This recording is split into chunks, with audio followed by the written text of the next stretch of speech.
Welcome to प्रहार classes guys. मेरा नाम है चंदन त्रिपाठी और इस वीडियो में हम लोग डिस्कस करने वाले हैं पीईटी 2022 का फर्स्ट शिफ्ट का पेपर, यानी जो 10 बजे से 12 बजे तक हुआ है उसको। चलिए फटाफट डिस्कस कर लेते हैं। इसमें जो मैथ्स वाले क्वेश्चन हैं, रीजनिंग वाले क्वेश्चन हैं, उसको हम सिर्फ पढ़ लेते हैं। उसकी जो आंसर है वो हम आपको बाद में बताएंगे खुद सॉल्व करने के बाद। तो इसमें से पहला क्वेश्चन है, 40% व्यक्ति जो है समाचार पत्र यक्स पढ़ते हैं, 50% वाई पढ़ते हैं, 10% दोनों समाचार पत्र पढ़ते हैं। कितने व्यक्ति द्वारा दोनों में से कोई न्यूज़पेपर नहीं पढ़ा जाता? ये इसका पहला क्वेश्चन है। इसके साथ दूसरा क्वेश्चन है, 5 परिणामों का औसत 46 है, पहले 4 का 45 है, तो 5वां परिणाम क्या होगा? ईजी क्वेश्चन है, मैंने अपने टेस्ट में कराया है, आप लोग देख सकते हैं। ज़्यादा टेस्ट ही नहीं है, 7-8 टेस्ट हैं, आप लोग चाहें तो क्रॉस वेरिफिकेशन कर सकते हैं। तीसरा क्वेश्चन है, √29.8116 प्लस √77.44 का जोड़ेंगे तो क्या आएगा आंसर? इसका आंसर अगर आप लोग जानते हैं, आपने किया है तो कमेंट सेक्शन में बताइए। उसके बाद अगला क्वेश्चन है, पादप कोश का भित्ति निम्नलिखित में से किसके द्वारा बनी होती है? तो सेल्यूलोज इसका ठीक आंसर है। अगला क्वेश्चन है कि 5.21 × 6.32 माइनस 2.9272 को सॉल्व करेंगे तो क्या आएगा? ये भी आप लोग कमेंट सेक्शन में बताएंगे, अदरवाइज़ मैं दूसरी वीडियो में इसको बता दूंगा। ये एक क्वेश्चन है जो बहुत ही फेमस क्वेश्चन है यूपी SSC का, मैंने 2-3 बार अपने टेस्ट में कराया हुआ है। 0.05 का स्क्वायर प्लस 0.41 का स्क्वायर प्लस 0.0373 का स्क्वायर, और इसके नीचे भी आप लोग पढ़ लें। अगला क्वेश्चन है, किस विकल्प में, क्वेश्चन नंबर 7 है, किस विकल्प में सही विलोम युग्म है? तो नूतन पुरातन इसका ठीक उत्तर है। ख्याली पुलाव पकाना का जो सही उत्तर है, इसका मुहावरे का अर्थ है असंभव बातों की कल्पना करना, इसका सही उत्तर है। ये भी आप लोग देख लीजिएगा। महर्षि का संधि विच्छेद क्या है? महर्षि मैंने बताया था, महा प्लस ऋषि इसका जो है वो ठीक उत्तर है, यानी 8वां। इसके बाद निम्नलिखित में से कौन सा शब्दयुग्म का अर्थभेद सही नहीं है? अनिल और अनल का, अनिल का मतलब होता है हवा, अनल का मतलब होता है आग, तो ये तो ठीक है। अंश और अंश का मतलब होता है, छोटे सा का मतलब होता है कंधा, बड़े सा का मतलब होता है हिस्सा, तो ये भी ठीक है। अपेक्षा का मतलब होता है आशा, उपेक्षा का मतलब होता है निरादर, इसका ऑप्शन डी ठीक है। क्वेश्चन नंबर 11 देख लेते हैं, निम्नलिखित में से सभी शब्द परस्पर पर्यायवाची हैं कौन से? तो पार्वती, रुद्राणी और भवानी ये परस्पर जो है पर्यायवाची हैं। मैंने आपको 4 देवियों के नाम बताए थे कि इनका नाम आप लोग याद रखेंगे तो काम हो जाएगा। दुर्गा, पार्वती, सरस्वती और लक्ष्मी, ये चारों के जो है पर्यायवाची आते हैं, तो इसमें से ऑप्शन ए ठीक है। इसके बाद पैसेज वाले क्वेश्चंस को भी हम लोग बाद में ही डिस्कस करेंगे। आप लोग वीडियो को पॉज करके पैसेज पढ़ लीजिए, वरना वीडियो लंबा होगा। इसके बाद यहाँ से, इसके बाद यहाँ से, और उसके बाद 12 से लेके 12 और 13 सिर्फ 2 क्वेश्चन इस पे पैसेज पे दिया है, और पैसेज बहुत लेंदी दिया है। इसका मतलब कि पेपर बहुत लेंदी आया था, बच्चे इसमें ही फंसे होंगे। एक अगला क्वेश्चन है जो रीजनिंग का क्वेश्चन है। एक महिला की ओर इशारा करते हुए नीलेश ने कहा, वह मेरी पत्नी के दादा की इकलौती संतान की इकलौती बेटी है। महिला नीलेश से किस प्रकार का संबंध रखती है? तो ये भी आप लोग कमेंट सेक्शन में बताइएगा, जिन्होंने किया है। जिन्होंने नहीं किया वो थोड़ा सा वेट करें, 1-8 घंटे का, मैं इसका उत्तर आपको दे दूंगा। इसके बाद असंगत अलग करें, फाइंड ऑड वन आउट। इसमें से दोस्तों की मुझे जो लग रहा है 2 का क्यूब है, 3 का क्यूब है, 4 का क्यूब है, ये 100 ही इसका सही उत्तर होगा। 100 किसी का क्यूब नहीं है। इसके बाद 1 जनवरी 2006 को रविवार था, 1 जनवरी 2010 को कौन सा सप्ताह होगा? तो 2008 इसमें से लीप वर्ष आएगा, ये भी आप लोग जोड़ना मत भूलिएगा, उसी से ये क्वेश्चन होगा। अगला क्वेश्चन देख लेते हैं, give synonym to the word partial. Partial का सिनोनिम क्या है? इनकम्प्लीट पार्शियल, मतलब जो है वो पूरी तरीके से कंप्लीट नहीं होता, और पार्शियल मतलब भेदभाव भी होता है, तो यहाँ पे इनकम्प्लीट इसका सही उत्तर होगा। करेक्ट एंटोनिम, डिसअपॉइंट का एंटोनिम क्या होगा? सेटिस्फाई। इसके बाद है give one word substitution. One word substitution क्या है? The practice of writing, editing or compiling dictionaries is called lexicography. ये भी आप लोग याद रखिएगा। इसके बाद अगला क्वेश्चन जो हमारा है 20 नंबर है, ये रीजनिंग का क्वेश्चन है। नॉर्मल को RPNLMB के रूप में लिखा जा सकता है, तो गैदर को किस रूप में लिखा जा सकता है। दोस्तों इसमें देखेंगे हम तो इसमें से अक्षरों का हेर फेर किया जा रहा है और +4 किया जा रहा है, तो मुझे जो लगता है ये इन्होंने सही लगाया हुआ है, ऑप्शन ए ठीक लगाया हुआ है। बाद में हम इसको भी और डिस्कस कर लेंगे। इसके बाद क्वेश्चन है कि निम्नलिखित कथनों में दिए गए हैं और इन कथनों के बाद निष्कर्ष निकाले गए हैं। निष्कर्षों को पढ़ें और फिर तय करें कि दिए गए निष्कर्षों में से कौन सा निष्कर्ष सामान्य रूप से ज्ञात तथ्यों की परवाह किए बिना कथनों का तार्किक से अनुसरण करता है। तो इसमें से पहला कथन जो है, सभी किताबें पेपर हैं, कुछ पेपर जर्नल हैं और कुछ जर्नल कैलेंडर हैं। इसके ऑप्शंस आप लोग देख लें कि कुछ जर्नल किताबें हैं, कुछ कैलेंडर पेपर हैं, कुछ किताबें जर्नल हैं, कुछ किताबें कैलेंडर हैं। तो इसको भी हम लोग बाद में डिस्कस करेंगे। इन्होंने पता नहीं सही लगाया या नहीं लगाया, मुझे नहीं पता। तो ये इसका इंग्लिश का अनुवाद है, आप लोग वीडियो को पॉज करके पढ़ सकते हैं। अगला क्वेश्चन है कि 22 अगस्त को भारत की पहली अंडर वाटर मेट्रो उद्घाटन में किस शहर को इंक्लूड किया गया। तो ये कोलकाता मुझे लगता है सही है। इसके बाद निम्नलिखित में से किस देश के वैज्ञानिकों की पहल पर कृत्रिम भ्रूण तैयार किया गया। कृत्रिम भ्रूण जो है इजराइल के उस पर तैयार किया गया है। ये भी इम्पॉर्टेंट क्वेश्चन था, मैंने बताया था इसको। प्रधानमंत्री मोदी ने निम्नलिखित में से किस देश में IIBX India international bullion exchange launch किया है। तो ये गुजरात में ही किया हुआ है। इसको भी हम लोग बाद में डिस्कस कर लेंगे। निम्नलिखित में से किस देश ने अगस्त 2022 में ताइवान के आसपास अब तक का सबसे बड़ा सैन्य अभ्यास किया है। तो ये चीन ने किया हुआ है। जो US की एक महिला रिप्रेजेंटेटिव थी, उन्होंने ताइवान का जब विजिट किया था उसके बाद ये ऑपरेशन हुआ था। इसके बाद 26 नंबर क्वेश्चन है, भारतीय सेना जुलाई 2022 में डैश नामक एक अखिल भारतीय उपग्रह संचार का अभ्यास करेगी। तो उसका क्या है, स्काई लाइट ही सही उत्तर है इसका, ये भी आप लोग याद रखिएगा। इसके बाद भारत के किन 2 शहरों के बीच आकाशा एयर की पहली उद्घाटन किया गया है। तो ये मुंबई से अहमदाबाद किया गया है, ये भी याद रखिएगा आप लोग। आज़ादी का अमृत महोत्सव बढ़े चलो अभियान निम्नलिखित में से किस मंत्रालय द्वारा शुरू किया गया है। तो संस्कृति मंत्रालय द्वारा इसको शुरू किया गया है। इन्होंने अच्छा पेपर किया हुआ है, जिसका भी ये पेपर है। 29 नंबर क्वेश्चन हम लोग देख लेते हैं। निम्नलिखित में से कौन भारत का पड़ोसी देश नहीं है। तो UAE भारत का पड़ोसी देश नहीं है। निम्नलिखित में से किस IIT ने भारतीय भाषा प्रौद्योगिकी को आगे बढ़ाने के लिए AL4 भार नीले कड़ी केंद्र की शुरुआत की। तो IIT मद्रास, इसको आप लोग नीले कड़ी से के शब्द से भी इसको सॉल्व अप कर सकते हो। किस केंद्रीय मंत्री की अध्यक्षता में चंडीगढ़ में नशीली दवाओं की तस्करी और राष्ट्रीय सुरक्षा पर एक राष्ट्रीय सम्मेलन आयोजित किया गया था। तो ये अमित शाह और नरेंद्र मोदी में मुझे कन्फ्यूजन है, मैं इसको बाद में आपको डिस्कस करके बता दूंगा। इसके बाद 32वां क्वेश्चन है, 32वां क्वेश्चन है दोस्तों, हर घर जल प्रमाणित राज्य बन गया है। तो ये गोवा इसका ठीक उत्तर है। 33 नंबर क्वेश्चन देख लेते हैं। अंतर्राष्ट्रीय जैव विविधता दिवस कब मनाया जाता है। 22 मई को। मैंने आपको एक सीरीज बताई थी 22 अप्रैल, 22 मई और 22 मार्च की। जो भी इस मेरी वीडियोस को फॉलो कर रहा था वो इसको ज़रूर कर लिया होगा। इसके बाद देखते हैं 34 नंबर क्वेश्चन, निम्नलिखित में से विश्व का सबसे बड़ा नदी द्वीप कौन सा है। तो ये माजुली द्वीप है, जो नॉर्थ ईस्ट में है, ब्रह्मपुत्रा रिवर पर। ये भी मैंने कराया हुआ था मैप वाले सेक्शन से। इसके बाद हंगरी की मुद्रा है, तो हंगेरियन फोरिएंट इसका सही उत्तर है, इन्होंने सही लगाया हुआ है। इसके बाद स्वतंत्रता के बाद भाषा के आधार पर पहला राज्य कौन सा बना था। आंध्र प्रदेश 1953 में बना था, मैंने ये बताया था, ये भी क्वेश्चन आया हुआ है मेरा बताया हुआ।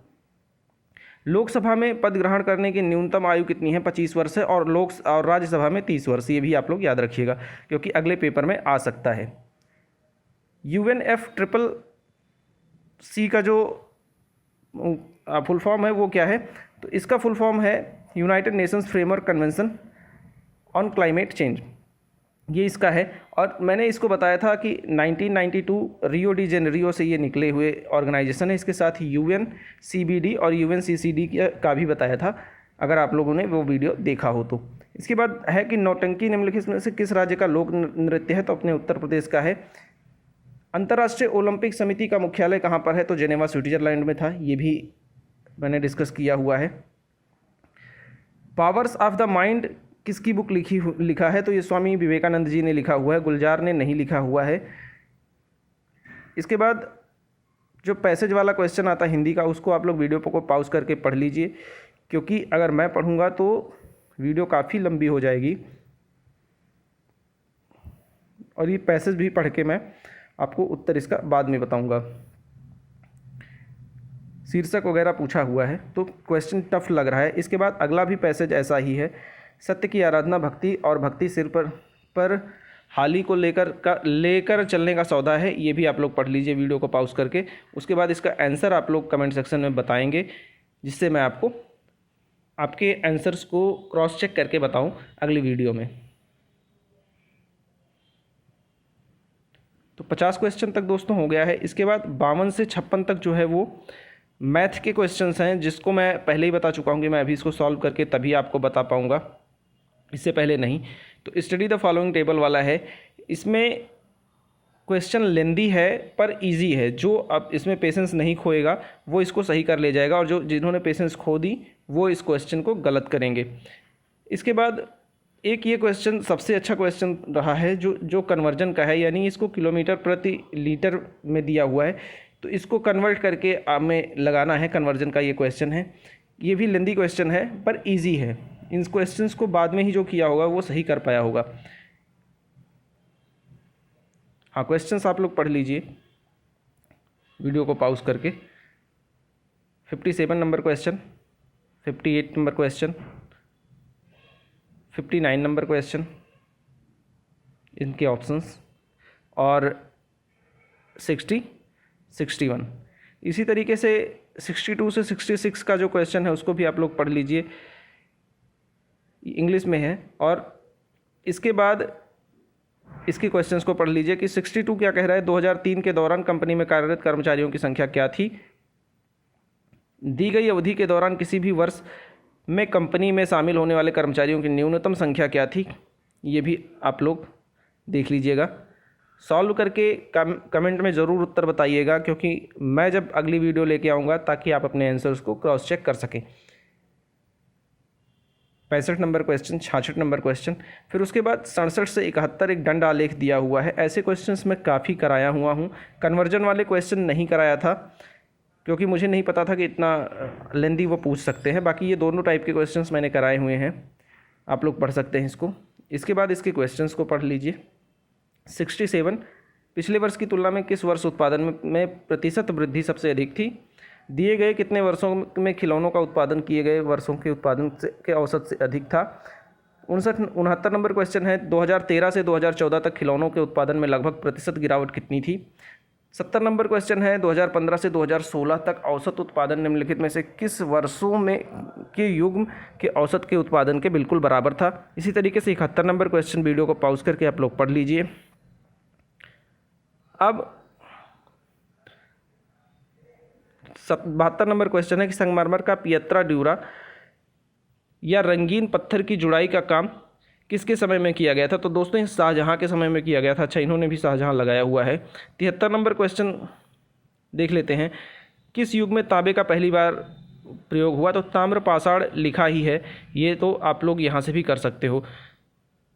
इसके बाद प्रथम बौद्ध संगीष्ठी का आयोजन कहाँ किया गया है। प्रथम बौद्ध संगीष्ठी का आयोजन जो है दोस्तों राजगीर में किया गया था। इसके बाद देख लेते हैं कि देवन प्रियदर्शी किसको कहा जाता था। तो ये सम्राट अशोक को कहा जाता था। कौन से अभिलेख में कहा गया है ये आप लोग कमेंट सेक्शन में बताएंगे। इसके बाद 76 नंबर क्वेश्चन हम लोग देख लेते हैं, जब ईस्ट इंडिया कंपनी स्थापित हुई तब भारत पर किसका शासन था। तो मुगल सम्राट का शासन था, ये भी आप लोग याद रखिएगा। ग्रामदान भूदान जो है वो विनोबा भावे ने शुरू किया हुआ था, विनोबा भावे का शुरू किया हुआ है। इसके बाद देख लेते हैं दांडी नमक यात्रा के दौरान निम्नलिखित में से किस सामाजिक कार्यकर्ता ने गांधी जी को आंदोलन को केवल पुरुषों तक सीमित न रखने के लिए राजी किया गया है। तो कमला देवी चट्टोपाध्याय ने ऐसा करने के लिए बोला था। इसके बाद राष्ट्रवाद की पहली अभिव्यक्ति निम्नलिखित में से किसके साथ हुई। तो औद्योगिक क्रांति, तो इसमें से ऑलरेडी आप लोग बाहर कर सकते हो क्योंकि इसका कुछ लेना देना नहीं है। इसमें जो फ्रांसीसी क्रांति, मुझे लगता है फ्रांसीसी क्रांति ठीक होना चाहिए उत्तर इसका। इसके बाद देख लेते हैं सरकार के निम्नलिखित में से किस अधिनियम के कारण बम्बई से सिंध प्रांत का निर्माण हुआ था। तो ये भारत सरकार अधिनियम 1935 के तहत हुआ था।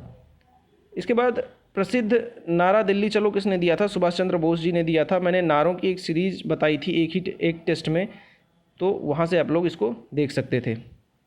इसके बाद 82 नंबर क्वेश्चन है, निम्नलिखित में से कौन जनसंख्या वितरण को प्रभावित करने वाला आर्थिक कारक नहीं है। आर्थिक कारक नहीं है, जनसंख्या वितरण को प्रभावित करने। तो शहरीकरण जो है वो आर्थिक कारण है, खनिज जो है आर्थिक कारण है, औद्योगिकरण आर्थिक कारण है, लेकिन पानी की उपलब्धता जो है वो भौगोलिक कारण है, ये आर्थिक कारण नहीं है। इसके बाद देख लीजिए, विश्व की सबसे ऊंची चोटी माउंट एवरेस्ट किसके किसके बीच स्थित है। तो नेपाल और तिब्बत के बीच स्थित है। अक्टूबर की गर्मी का मुख्य कारण क्या होता है। तो गंगा में भारत में गंगा मैदानी इलाकों में अल्प दाब तंत्र के द्वारा ये अक्टूबर की गर्मी उत्पन्न होती है। इसके बाद जीएमटी के बारे में मैंने डिस्कस किया होता, 5.5 घंटा इसका सही उत्तर है। 86 नंबर क्वेश्चन है कि निम्नलिखित में से कौन सा हरित क्रांति का रणनीतिक हिस्सा था। तो इसका ऑल ऑफ द एबव सही है। किस नदी को बिहार का शोक कहा जाता है। कोसी को। दोस्तों उत्तर प्रदेश का भी आप लोग याद रखिएगा, हो सकता है अगले पेपर में पूछ ले, वो है राप्ती। इसके बाद पंचवर्षीय योजनाओं को अंतिम स्वीकृति कौन देता है। तो राष्ट्रीय विकास परिषद देता है, नेशनल डेवलपमेंट काउंसिल। किसी भी विकासशील अर्थव्यवस्था के प्रारंभिक चरणों में अधिकांश गतिविधियां किस क्षेत्र की होती हैं। तो प्राथमिक क्षेत्र की होती हैं, जिसमें एग्रीकल्चर, खनिज, ये सब आता है। इसके बाद देख लेते हैं, निम्नलिखित में से कौन सा एक वाणिज्यिक बैंक नहीं है। तो इसका HSBC इसका सही उत्तर है। इन्होंने सिडबी लगाया हुआ है, सिडबी गलत है। सिडबी का हेडक्वार्टर पूछ सकता है क्योंकि आंसर आया हो, तो सिडबी का हेडक्वार्टर लखनऊ में है। 91 क्वेश्चन का है, कौन सा सार्वजनिक क्षेत्र का उपक्रम संसद के तहत एक विशेष कानून पारित करके किया जाता है। तो वैधानिक निगम का जो है वो इसका पारित करके किया जाता है। इसके बाद देख लेते हैं, भारत की संघ कार्यकारिणी में निम्नलिखित में से कौन शामिल नहीं है। संघ कार्यकारिणी में राज्यों के मुख्यमंत्री शामिल नहीं हैं। निम्नलिखित में से कौन सा अनुच्छेद भारतीय संविधान में सर्वोच्च न्यायालय की स्थापना के गठन के बारे में बात करता है। तो 124 है। इसके बाद मौलिक अधिकार को लागू करने की शक्ति किसके पास है। तो सर्वोच्च न्यायालय और राज्य उच्च न्यायालय के पास है। 95 नंबर क्वेश्चन है, भारत में राष्ट्रीय मानवाधिकार आयोग किस मंत्रालय के अंडर में काम करता है। तो गृह मंत्रालय के अंडर में काम करता है। 96 नंबर क्वेश्चन है, निम्नलिखित में से किसे केंद्र शासित प्रदेश में उच्च न्यायालय स्थापित करने का अधिकार है। तो संसद को अधिकार है। ये भी आप लोग याद रखिएगा कि कोई एक नियम पारित करके वो वहाँ हाई कोर्ट इस्टेब्लिश कर सकते हैं। वनस्पति रेशा नहीं है दोस्तों, इसका नायलॉन ठीक होगा क्योंकि नायलॉन जो है वो मैन मेड है। तारों का रंग निम्नलिखित में से किस पर निर्भर करता है। ये मैंने डिस्कस किया हो, उसके तापमान पर निर्भर करता है। जितना उसका तापमान होगा उसी हिसाब से उसका कलर होगा। निम्नलिखित में से कौन सी गैस ग्लोबल वार्मिंग का जिम्मेदार है। तो green house gas global warming के लिए जिम्मेदार है। मैंने इसका एक ट्रिक भी बताया था आपको अगर याद हो तो, मीना का जलवा, ग्रीन हाउस गैस मीना का जलवा, मैंने एक ट्रिक करके आपको बताया था। अगर आपको नहीं पता है